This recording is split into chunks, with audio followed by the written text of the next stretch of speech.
Hello दोस्तों, physics में आज हम सब लोग प्रकाश के परावर्तन में डेरिवेशन पढ़ने वाले हैं। फोकस दूरी और वक्रता त्रिज्या में संबंध और साथ ही साथ दर्पण सूत्र। तो इम्पॉर्टेंट वीडियो है।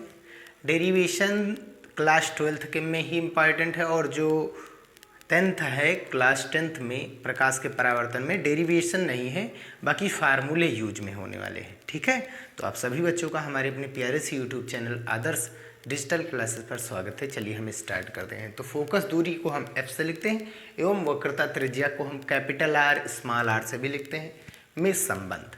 तो हमने एक दर्पण लिया है, ठीक, एक दर्पण लिया है। इसमें संबंध का सूत्र जो होता है वो होता है F is equals to R by two या फिर आर इजिकल्स टू 2f होता है।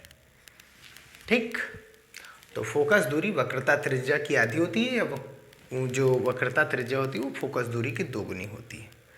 तो हमने एक अवतल दर्पण लिया है यूज में, ठीक है। ये इसका ध्रुव P है और ये इसका वक्रता केंद्र C है। अब हमने मान लिया कोई वस्तु एक प्रकाश किरण जो है और मुख्य अक्ष के समांतर आपतित की गई है। मुख्य अक्ष के समांतर प्रकाश किरण आपतित की गई है। हम लोग जानते हैं ये कहाँ से होकर के जाएगी, यहाँ पर भाई C वक्रता केंद्र और ध्रुव का मध्य बिंदु क्या कहलाता है, फोकस F। तो ये कहाँ से होकर के जाती है, फोकस से होकर के जाती है सदैव। ठीक, मुख्य अक्ष के समांतर है तो फोकस से होकर के जाती है। अब ये जिस बिंदु पर आपतित हुई है उसका नाम हम क्या दिए दे रहे हैं, बिंदु A। ठीक, एक चीज है, बिंदु A पर अभिलंब क्या होगा भाई, समतल पृष्ठ अगर जो होता है तो अभिलंब हम सीधे लंब रेखा गुजार सकते हैं, लेकिन अगर कोई गोलीय पृष्ठ है तो उसका अभिलंब ज्ञात करने के लिए किसी भी गोले का अभिलंब अगर निकालना है, यानी इस पॉइंट पर निकालना है, तो क्या करेंगे, केंद्र से रेखा खींच देंगे। केंद्र से रेखा खींचेंगे तो ये जो है पृष्ठ पर गोले पर कितने अंश का कोण बनाती है, या वृत्त पर, गोला या वृत्त कुछ भी कह सकते हैं आप, इससे कितने अंश का कोण बनाती है, 90 अंश का कोण बनाती है। तो केंद्र से रेखा खींचनी है। तो इस दर्पण का जो केंद्र है, वक्रता केंद्र है, वो C है भाई। ये गोला ही होता है, गोले का ही एक भाग काट करके बनाया जाता है अवतल दर्पण। तो हम इसका केंद्र जो है C है, तो C से क्या करेंगे, एक रेखा खींच देंगे ऐसे ही। ठीक, और ये कितने अंश का कोण बना करके जाती है, 90 अंश का कोण। और ये किसका कार्य करती है, अभिलंब का कार्य करती है। किसका कार्य करती है, अभिलंब। अब हम जानते हैं ये आपतित किरण है, ठीक, प्रकाश लेकर के आ रहा है, और ये है परावर्तित किरण। आपतित किरण और ये है अभिलंब। आपतित किरण और अभिलंब के बीच में कौन सा कोण बनता है, आपतन कोण I बनता है। ये कौन सी किरण है, परावर्तित किरण, और ये क्या है, अभिलंब। इन दोनों के बीच में जो कोण बनता है उसको क्या कहते हैं, परावर्तन कोण R। ठीक है ना। अब एक चीज हमने पढ़ा है, एकांतर कोण, जेड वाला कॉन्सेप्ट। अगर जेड बना है तो ये वाला कोण इसके बराबर होता है। तो यहाँ से भी देख सकते हैं ये जेड बन रहा कि नहीं बन रहा, देख सकते हैं ये जेड बन रहा कि नहीं बन रहा, ये जेड है ना, तो ये जेड है। तो यहाँ का कोण देखो कितने अंश का है, I है, तो ये वाला कोण भी कितना हो जाएगा, I हो जाएगा। अब ये वाला R नहीं होगा, ये वाला कोण कितना होगा वो चीज़ देखते हैं। तो उससे जानने से पहले हम परावर्तन का नियम से जानेंगे, क्योंकि जो कोण I होता है, परावर्तन का नियम जो है वो कोण I बराबर क्या बताता है, कोण R होता है। कोण I और R आपस में क्या होते हैं, बराबर। परावर्तन का नियम है, I और R आपस में बराबर है, तो इसलिए इसको डायरेक्ट हम क्या नाम दे देते हैं, थीटा। तो I और R की जगह पर हम क्या नाम लिख देंगे, डायरेक्ट थीटा लिख देंगे। तो ये वाला एंगल कितना हो जाएगा, ये वाला I तो था ही, इसको हमने क्या नाम दे दिया, थीटा मान लिया।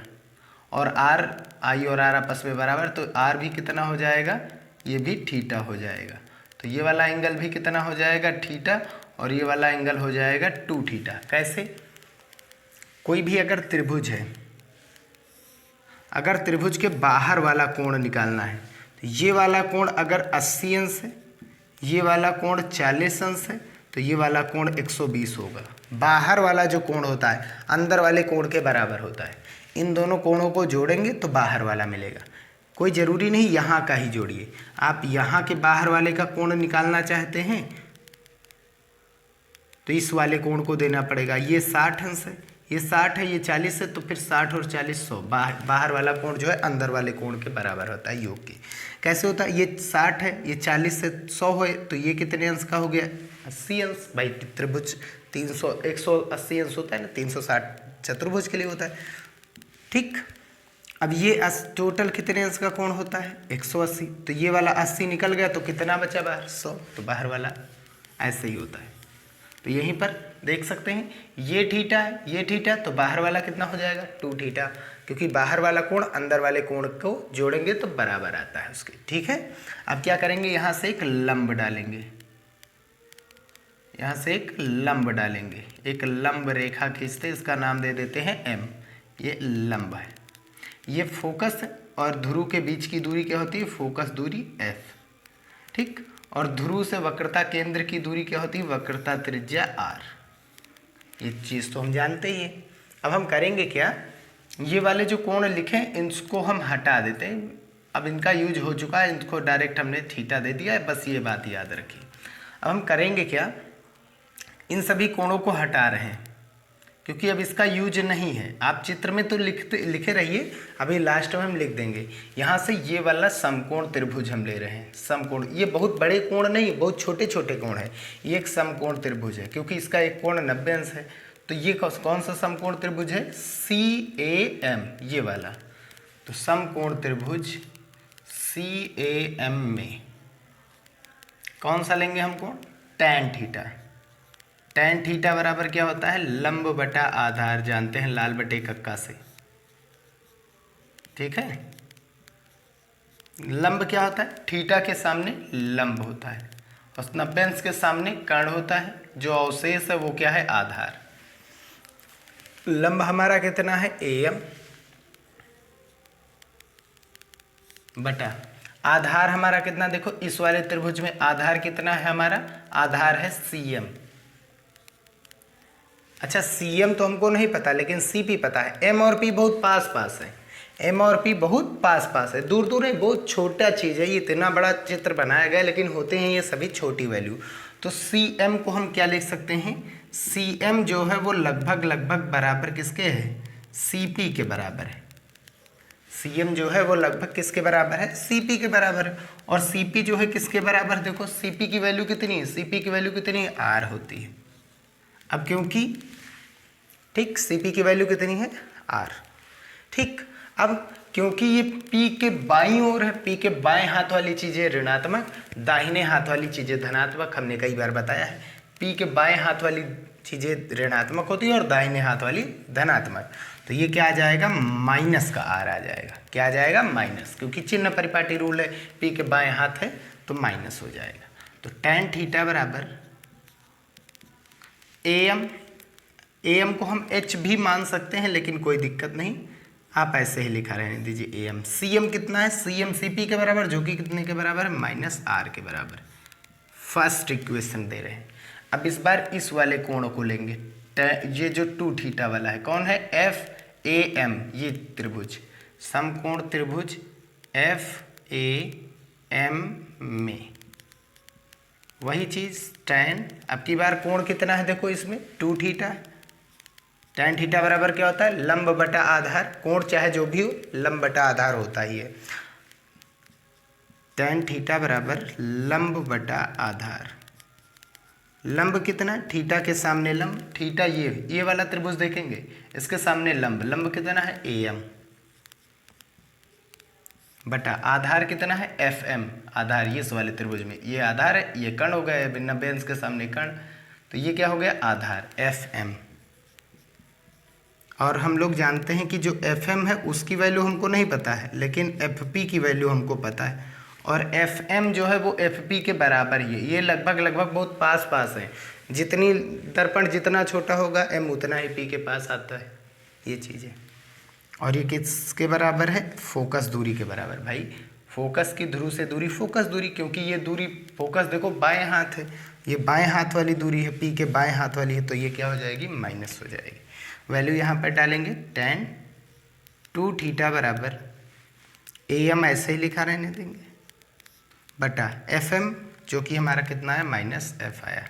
अब एक चीज़ यहाँ पर बढ़ा रहे हैं, जो थीटा है वो बहुत ज़्यादा छोटे हैं, थीटा बहुत बड़े बड़े एंगल नहीं है, ये बहुत ज़्यादा छोटे हैं। तो थीटा छोटा है तो tan थीटा और ज़्यादा छोटा होगा, तो tan थीटा को हम डायरेक्ट क्या लिख देते हैं, tan थीटा को वो थीटा मान करके हम लिख देते हैं, क्योंकि ये सभी बहुत छोटी वैल्यू हैं। ठीक है, एंगल बहुत छोटे छोटे आएंगे, बहुत बड़े एंगल नहीं आएंगे, बहुत छोटे छोटे एंगल आएंगे। तो इसको डायरेक्ट हम क्या लिखते हैं, थीटा लिखते हैं, और बराबर में कितना है AM, और बटे में कितना है माइनस का R। अब इक्वेशन नंबर फर्स्ट, सेम यही चीज़ यहाँ पर करेंगे। tan 2 थीटा को डायरेक्ट हम क्या लिखेंगे, 2 थीटा लिख देंगे। ये हम त्रिकोणमितीय जो फलन है उसको हटा करके डायरेक्ट 2 थीटा लिखेंगे। तो ये हो जाएगा 2 थीटा, और इधर AM बटा minus F। Equation number second क्या कराएंगे हम, भाग कराएंगे। Equation first divided by equation second. बाएं पक्ष का बाएं पक्ष से भाग, बाएं पक्ष इसका कितना है, समीकरण 1 का थीटा, इसका कितना है 2 थीटा, बराबर दायां पक्ष AM बटा माइनस R, और यहाँ पर कितना है AM बटा माइनस का F। माइनस से माइनस कैंसिल, AM से AM कैंसिल, थीटा से थीटा कैंसिल, ऊपर कितना बचा 1 बचा, और नीचे कितना बचा 2। और यहाँ पर देखो क्या है, F कहाँ चला जाएगा ऊपर, और ये कहाँ जाएगा नीचे। F चला गया ऊपर, R आ गया नीचे। अब इसका गुणा इधर, इसका गुणा इधर करा देंगे, तो R इक्कन R हो जाएगा, और F का गुणा 2 से हो गया तो 2F, R बराबर 2F। अब इसी को हम क्या लिख सकते हैं, F बराबर R/2। देखो R को इधर ले जाएंगे, F की वैल्यू हो जाएगी, या F बराबर करेंगे 2R के बटे में चला जाएगा, तो ये वाली वैल्यू भी हो जाएगी। ठीक, यही हमारा प्रूफ करना था। तो F बराबर क्या होता है, R/2 होता है। ये इसका मध्य बिंदु ये F है, तो ये भी F होगा। तो 2F किसके बराबर है, 1R के बराबर। 2F 1R के बराबर होता है। ये प्रूव्ड हो गया। ठीक है।